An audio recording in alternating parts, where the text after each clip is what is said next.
Means na kailangan na nating i-reflash ang software ng ating piso Wi-Fi. So, unang sign is kapag connecting lang yung ating piso Wi-Fi at hindi tayo makapasok sa portal. So, kahit na color red siya, may ilaw sa internet, at kahit na nailaw yung kanyang USB to LAN, pero hindi ka pa rin makakonect, is pwedeng solution natin dito is ang pagre-refresh ng software.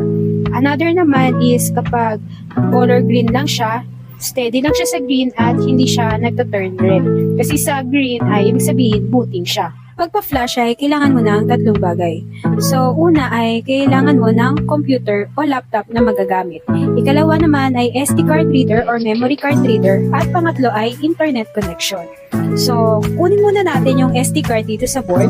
I-push natin yung SD card kapag naramdaman natin na nirelease na siya ng board ay hilahin na lang natin ito.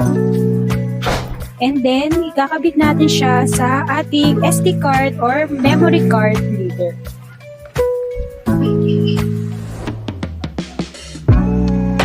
Tapos ito ay ilalagay na natin siya sa ating computer. Nasa description ng video na to kung saan natin madadownload ang files na to. Pagka-download natin ay kailangan natin i-install itong SD card formatter at Balena Etcher. Yung Adobe soft na file naman po ay wala tayong gagawin kundi i-download lang siya. Download ko po ng file ay naka-zip file pa ito kaya kailangang i-extract. So pag in-extract nyo po siya, isang folder, open nyo lang, makikita nyo yung tatlong file natin. So una, kailangan muna natin i-install yung SD card formatter. So double click lang po natin hanggang sa mag-run itong program at i-yes yung lahat ng itatanong ito. Accept, next, install. And then finish. So saglit lang naman po siya ma-install. Yan. So nandito sa my taskbar, ito yung itsura ng ating SD card formatter. Next naman ay ida-download natin at i-install ang Balena Etcher. I agree. Wait lang sa loading and then yun, naka-install na siya. So ito po yung itsura ng ating Balena. Plug in na po yung ating SD card is i-format muna natin to gamit ang SD card formatter. Make sure lang na sa select card is yun yung nakaselect. Then quick format and click format. Hintayin mag-successful and then pwede na nating i-close ito. Sa Balena naman, flash from file, piliin yung Adobe soft na file. Then select target is yung SD card natin kanina. And then, click lang yung flash. Sa-flashing naman ay normally tumatagal to ng mga 3 to 5 minutes hanggang 10 minutes. Depende kung gaano kabilis po yung computer nyo. So, hintayin nyo lang siyang matapos sa flashing and then sa validating. Magpo-prompt naman po yan na complete na yung flashing nyo.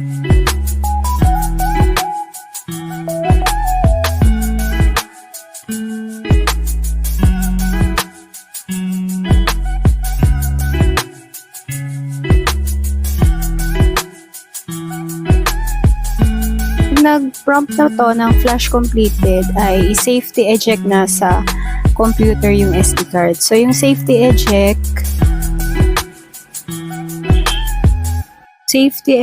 po ay nandito sa lower right.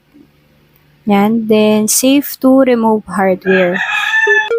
After ng flashing ay ibabalik na natin yung SD card sa board. Kunin lang and then i-push natin yung SD card sa board. Then, kailangan ay marinig natin yung parang click sound niya. So, it means na nakalock na yung SD card sa board. Yan. And then, pwede na natin siyang i-power on. So, hintayin lang natin yung kanyang booting. Tumatagal ito ng mga 2 to 3 minutes hanggang 5 minutes. Make sure lang na bago nyo siya i-power on ay naka-connect na yung internet pati yung kanyang compass and And habang naka-green siya, hintayin natin na mag-turn red. Once na nag-turn red na siya, ay ko-connect na tayo sa ating Piso Wi-Fi. So, pag kumonect tayo sa Piso Wi-Fi, ay set up na natin yung configuration para sa admin. Okay, so, pag unang lagay mo sa kanya is ito yung kanyang portal. Punta tayo ng admin.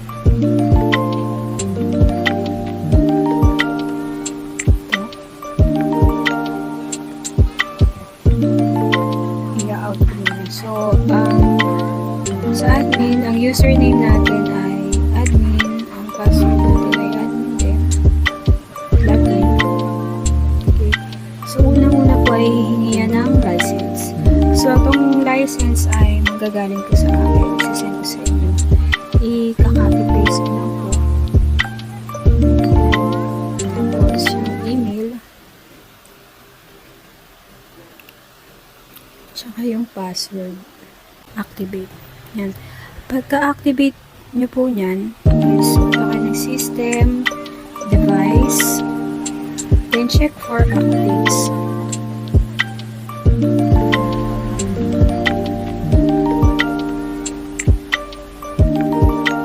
And then, tandaan na 5.1.3 po yung ating i-update kasi ito yung mas stable na version po.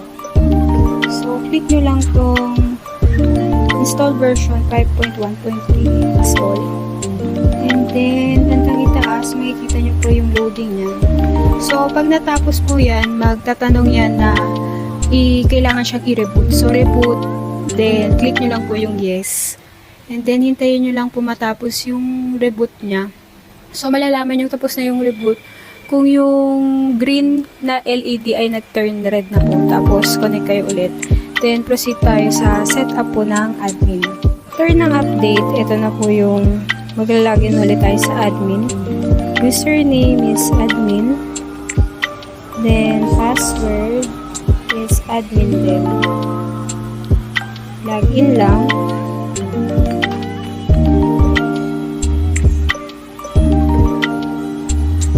Ayan. And then, punta po kayo sa Captive Portal.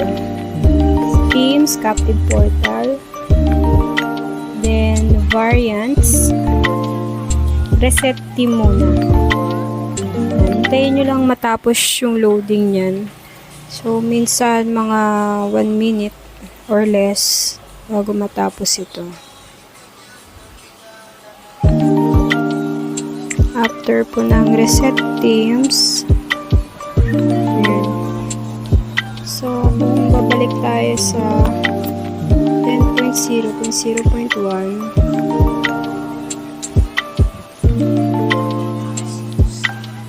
so, mag-update na po ito.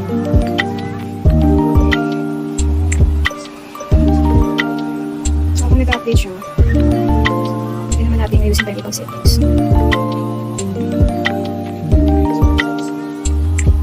Ito yung updated settings. Next po ay balik-balik tayo sa taas, session settings,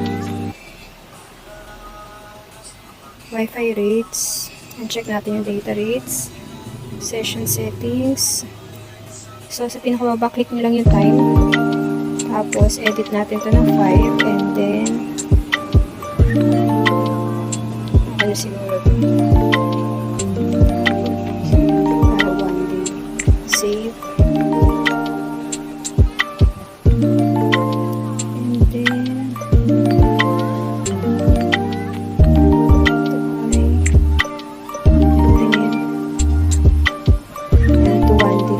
To 1440. Tapos payment portals. Okay, sa payment portals, assign natin dito ay 7. Then dito po ay 15. Dito po ay low. Save changes. And then copy portal. Basic settings, scroll down lang natin. So, tanggalin lang natin ito. Bago save. Then, pop-up banner. Gawin na lang natin lahat. Select all, delete. Save. And then, ano pa ba? Bandwidth limiter. Set natin ito na 5,000. 5,000. Then, save changes.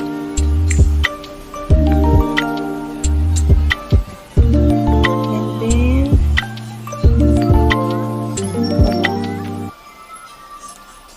language and region. So, palitan natin itong time zone ng Asia, Manila. Asia, Manila. Set time zone. Next po niyan. So, mapapansin nyo, nagkaroon na ng e-loading dito. I-paste natin ngayon yung license code ng e-loading. So, sa e-loading naman is kailangan ma-revoke muna natin yung license para ma-reactivate natin siya. So, kailangan muna natin mag-login sa ating portal. Yan. And then, punta po kayo sa menu, licenses. So, sa inyo po ay isa lang yung lilitaw dito kasi isa pa lang yung license nyo. So, for example, itong una, ito yung license nyo. Punta kayo dito sa may e-loaders.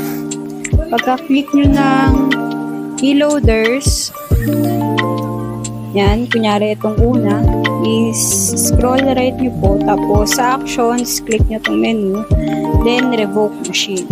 Okay, so pagka-revoke po ng machine, balik kayo dito sa licenses, yan, copy nyo lang siya.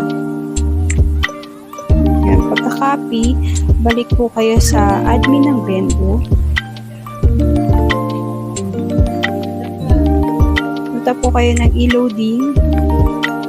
Yan, activate e-loading account. Paste nyo po dito and then activate. Tapos, okay na po yun. Nakalink na ulit yung thefoxtech.com sa machine nyo. Mahalaga na matutunan ito dahil kasama ito sa maintenance ng ating Vendo. Una, madali naman itong gawin kung meron tayong magagamit. At pangalawa, makakatipid tayo sa pagpapagawa. Kung may gusto kayong i-content sa YouTube page natin, ay i-comment nyo lang sa video na to. Don't forget to subscribe mga kanegosyo.